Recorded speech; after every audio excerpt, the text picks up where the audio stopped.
Hello বন্ধুরা, AZ ব্লগসে সকল বন্ধুকে অনেক স্বাগত। আমার এই রেসিপিটা দেখার জন্য অনেক অনেক ধন্যবাদ। সকলেই দেখো আমার এই রেসিপিটা। আজকে আমি তৈরি করছি এঁচোড় চিংড়ি।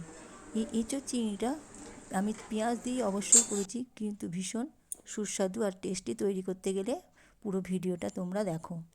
প্রথমে আমি নিয়েছি কিছু চিংড়ি মাছ, নুন হলুদ মাখিয়ে নিয়েছি একটু পেঁয়াজ কুচি, আর আলু আর এঁচোড়টা অবশ্যই সেদ্ধ করে নিয়েছি।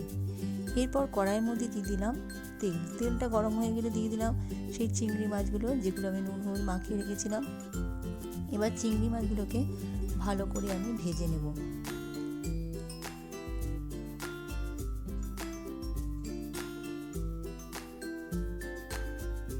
চিংড়ি মাছ আমার ভাজা হয়ে গেছে। এরপর আমি পেঁয়াজগুলোকে ভালো করে ভেজে নেব। পেঁয়াজের মধ্যে দিয়ে দিলাম একটু টমেটো আর আদা বাটা আর জিরে বাটা, সমস্ত মশলাই একসাথে আমি দিয়ে এবার মশলাটাকে আমি ভালো করে কষিয়ে নেব। এর মধ্যে দিয়ে দিলাম হলুদ, নুনটা অবশ্যই এখনও দিইনি। এরপর ভালো করে আমি এটাকে নাড়াচাড়া করে কষিয়ে নেব। দিয়ে দিলাম লবণ আর দিয়ে দিয়েছি অল্প একটু চিনি, মিষ্টিটা অবশ্যই দেবে। এরপর মশলাটাকে ভালো করে কষিয়ে নিয়েছি। দিয়ে দিলাম সেদ্ধ করে রাখা আলুগুলো ভালো করে নাড়িয়ে নিচ্ছি। ভীষণ সহজ পদ্ধতিতে আমি এঁচোড়টা রান্না করছি। এইভাবে এঁচোড় রান্না করলে দারুণ টেস্টি হয় খেতে। এরপর দিয়ে দিলাম সেদ্ধ করে রাখা এঁচোড়গুলো দিয়েও ভালো করে আমি নাড়িয়ে নেব, বেশ কষিয়ে নেব কিছুক্ষণ ধরে। এঁচোড় কষানো হয়ে গেছে। দিয়ে দিলাম ভাজা চিংড়ি মাছগুলো, এগুলোকে দিয়ে ভালো করে আমি নাড়িয়ে নিচ্ছি।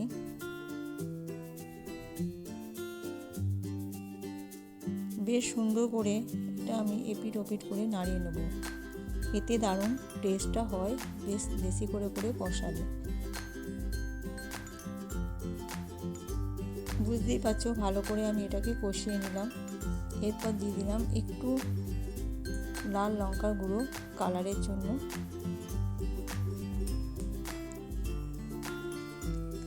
আর দিয়ে দেবো একটু লঙ্কা গুঁড়ো ঝালের জন্য।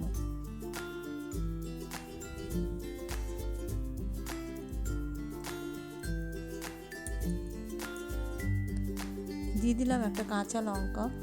এরপর ভালো করে আমি এটাকে নাড়িয়ে চাড়িয়ে আরেকটু কষিয়ে নেব। কষানো আমার প্রায় হয়েই গেছে, বুঝতেই পারছো। এরপর দিয়ে দিলাম অল্প একটু জলটা দিয়ে ভালো করে আমি এটাকে ফুটিয়ে নেব, কারণ আলু আর এঁচোড় আমার সেদ্ধই হয়ে গেছে, মশলাও কষানো হয়ে গেছে, তাই ভালো করে এটাকে ফুটিয়ে নিলাম। দিয়ে দিলাম লবণটা তখন আমি দিইনি। এরপর ভালো করে ফুটবে। খুন্তি দিয়ে একটু ভালো করে এপিট ওপিট করে নাড়িয়ে চাড়িয়ে নিচ্ছি। এঁচোড় চিংড়ি আমার রেডি। বেশিক্ষণ তো ফোটাতে হলো না, কারণ এঁচোড় আর আলু সেদ্ধ করাই ছিল। এইভাবে এঁচোড় চিংড়ি তোমরা বাড়িতে তৈরি করে দেখবে, ভীষণ সুস্বাদু হয় আর খেতেও খুব ভালো লাগে। ফিরে আসবো আবার একটা নতুন রেসিপি নিয়ে। তোমরা ভালো থেকো, সুস্থ থেকো। আর আমার চ্যানেলটিকে যারা এখনও সাবস্ক্রাইব করোনি, তারা আমার চ্যানেলটিকে সাবস্ক্রাইব করে দিয়ে বন্ধু হয়ে পাশে থেকো। ফিরে আসবো আবার একটা নতুন রেসিপি নিয়ে।